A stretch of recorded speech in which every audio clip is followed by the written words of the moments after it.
PSC പരീക്ഷകളിൽ മലയാള ഭാഗത്ത് നിന്ന് സ്ഥിരമായി ചോദിക്കുന്ന ഒരു ചോദ്യ വിഭാഗമാണ് ബന്ധങ്ങൾ എന്നൊരു ഭാഗം. നമുക്ക് കുറച്ച് ബന്ധങ്ങൾ നോക്കി വന്നാലോ. പിതാവിന്റെ പിതാവിനെ പിതാമഹൻ എന്നാണ് വിളിക്കുക. പിതാവിന്റെ പിതാവിനെ പിതാമഹൻ എന്ന് വിളിക്കുന്നു. പിതാവിന്റെ മാതാവിനെ പിതാമഹി എന്ന് വിളിക്കും. പിതാവിന്റെ മാതാവിനെ പിതാമഹി എന്ന് വിളിക്കും.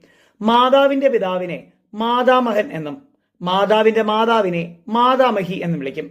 ഒന്നുകൂടെ, മാതാവിന്റെ മാതാവിനെ മാതാമഹി എന്ന് വിളിക്കുമ്പോൾ മാതാവിന്റെ പിതാവിനെ മാതാമഹൻ എന്ന് വിളിക്കുന്നു. ഇനി പിതാമഹന്റെ പിതാവിനെ പ്രപിതാമഹൻ എന്ന് വിളിക്കുമ്പോൾ പിതാമഹന്റെ മാതാവിനെ പ്രപിതാമഹി എന്ന് വിളിക്കുന്നു.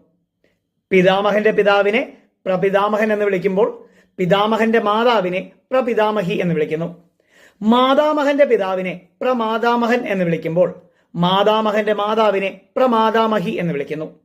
പുത്രന്റെ ഭാര്യയെ അല്ലെങ്കിൽ പുത്രന്റെ വധുവിനെ സ്നുഷ എന്ന് വിളിക്കുമ്പോൾ പുത്രിയുടെ ഭർത്താവിനെ ജാമാതാവ് എന്ന് വിളിക്കുന്നു.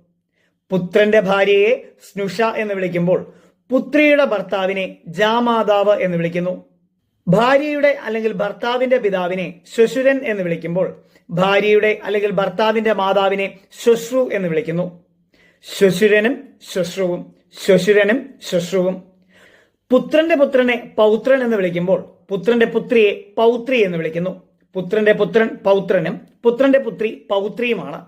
അതേസമയം പുത്രിയുടെ പുത്രനാണെങ്കിൽ അത് ദൗഹിത്രനും പുത്രിയുടെ പുത്രിയാണെങ്കിൽ അത് ദൗഹിത്രിയുമാണ്.